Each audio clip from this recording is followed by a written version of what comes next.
L'œil, mauvais œil, sa réalité, son effet et les moyens de s'en prémunir. Louange à Allah, Seigneur des mondes. Que la prière et la paix soient sur notre prophète Muhammad, sur sa famille et sur tous ses compagnons. Ce sujet de l'œil, mauvais œil, a préoccupé les gens depuis toujours, et nombre de paroles et de récits ont circulé à son sujet, mêlant le vrai au faux. Certains en viennent à attribuer chaque malheur au mauvais œil, tandis que d'autres en nient purement et simplement la réalité. L'islam est venu avec une approche claire. Il affirme la réalité du mauvais œil, telle qu'établie par le Coran et la Sunna, et explique aux musulmans comment le traiter, sans excès ni négligence. Introduction édifiante. Que d'individus jouissaient d'une bonne santé avant que leur état ne change soudainement. Que d'enfants dont la beauté ou l'intelligence a frappé les gens et qui ont été atteints par la volonté d'Allah. Que de bienfaits exposés au regard ont attiré les yeux. On se demande alors, le mauvais œil a-t-il vraiment un effet? Le Coran et la Sunna ont répondu clairement à cette question. Ils affirment que le mauvais œil est une réalité, mais il n'opère pas de manière indépendante. Son effet ne se produit que par la volonté et le décret d'Allah. Qu'est-ce que le mauvais œil? C'est un regard émis par une personne vers quelque chose qui lui plaît et qui cause un dommage à l'objet ou à la personne regardée, avec la permission d'Allah. L'imam Ibn al-Qayyim, qu'Allah lui fasse miséricorde, a dit « Le mauvais œil est une flèche qui sort de l'âme de celui qui regarde vers l'objet regardé. Elle l'atteint parfois et le manque parfois. » Ainsi, le mauvais œil n'est ni une superstition, ni une illusion psychologique. C'est une réalité établie par la religion, tout en croyant fermement qu'Allah est le créateur de toutes choses et que le mal comme le bien sont dans sa seule main. 2. L'épreuve tirée du Coran. Parole d'Allah très haut. Et vraiment, ceux qui ont mécru manquent de te tuer par leur regard quand ils entendent le Coran. Sourate Al-Qalam 51. De nombreux exégètes ont dit « Ils manquent de t'atteindre par leur mauvais œil, tant leur haine et leur hostilité sont intenses. » L'imam Ibn Kathir, qu'Allah lui fasse miséricorde, a dit « Dans ce verset se trouve une preuve que le mauvais œil est une réalité. » 3. L'épreuve tirée de la sunna prophétique. Premier hadith. Le messager d'Allah, paix et salut sur lui, a dit « Le mauvais œil est une réalité. » Rapporté par Bukhari et Muslim. Deuxième hadith. Il a dit « Si une chose devait devancer le décret, ce serait le mauvais œil. » Rapporté par Muslim. Cela signifie que son influence est puissante, mais qu'elle ne sort pas du décret d'Allah. Troisième hadith. Sal ibn Hunayf, qu'Allah l'agrée, a rapporté que Amer ibn Habia l'a vu se laver et fut frappé par la beauté de son corps. Il s'exclama « Je n'ai jamais vu de pareille peau, pas même celle d'une jeune fille vierge. » Aussitôt, Sal tomba malade. Le prophète, paix et salut sur lui, dit alors « Que l'un de vous tue-t-il son frère? Lorsque l'un de vous voit chez son frère ce qui lui plaît, qu'il le bénisse, en invoquant la bénédiction d'Allah. » Rapporté par Ahmed et An-Nasaï.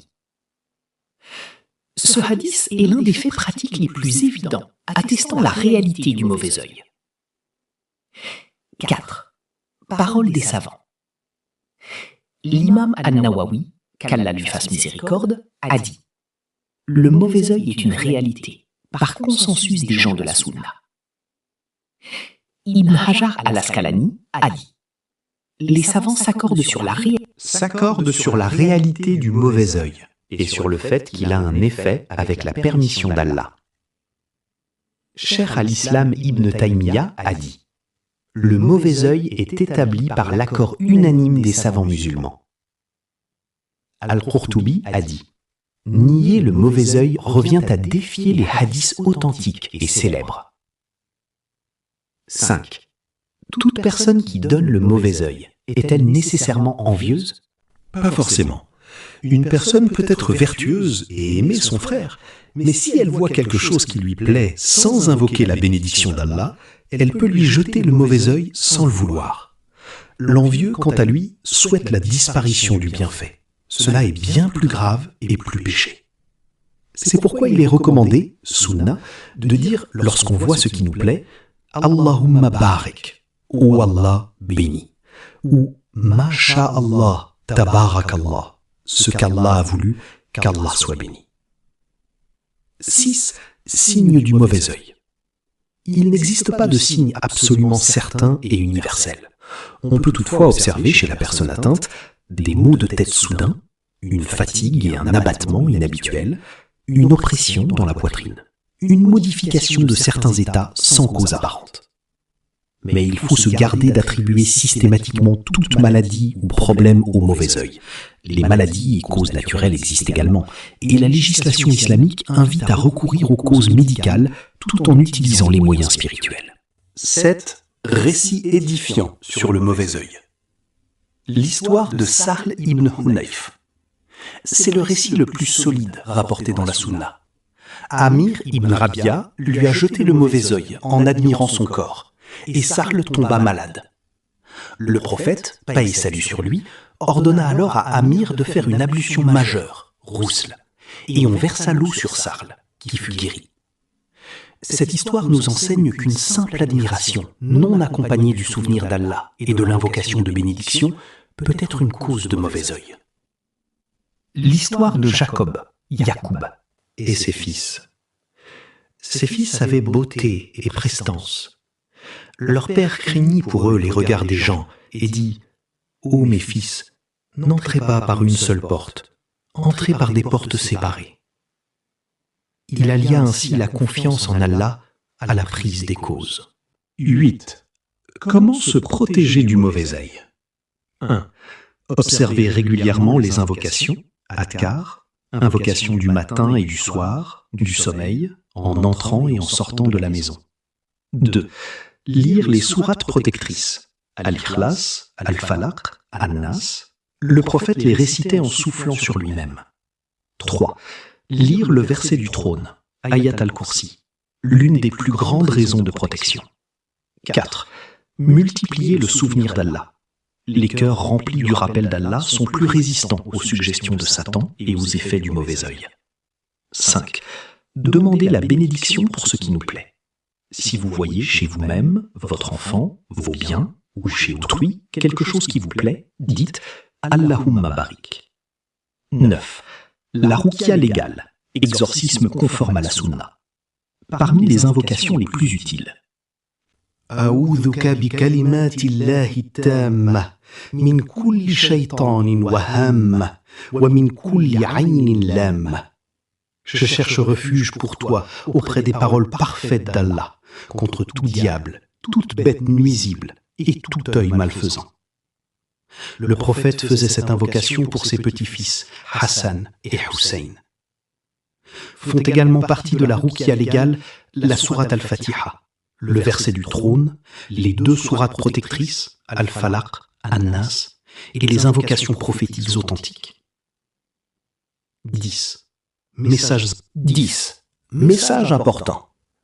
Le mauvais œil existe, mais il ne nuit qu'avec la permission d'Allah. Il ne faut pas attribuer chaque problème au mauvais œil.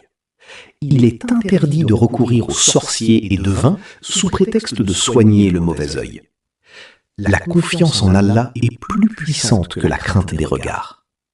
L'invocation, dhikr et le Coran sont le fort du croyant. Celui qui voit un bienfait chez autrui doit invoquer la bénédiction pour lui, sans fixer longuement son regard sur ce bienfait. Conclusion.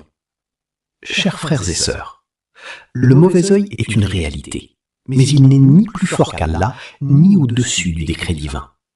Le croyant sait que ce qu'il a atteint n'aurait pas pu lui échapper, et ce qui lui a échappé n'aurait pas pu l'atteindre. Préservez vos langues lorsque vous voyez les bienfaits d'autrui, et dites fréquemment « Masha'Allah, Tabarakallah, Allahumma barik ». Protégez-vous par les invocations et les actes d'obéissance, et pensez du bien d'Allah. celui qu'Allah protège ne sera jamais perdu. Qu'Allah prie, salue et bénisse notre prophète Mohammed, ainsi que sa famille et l'ensemble de ses compagnons.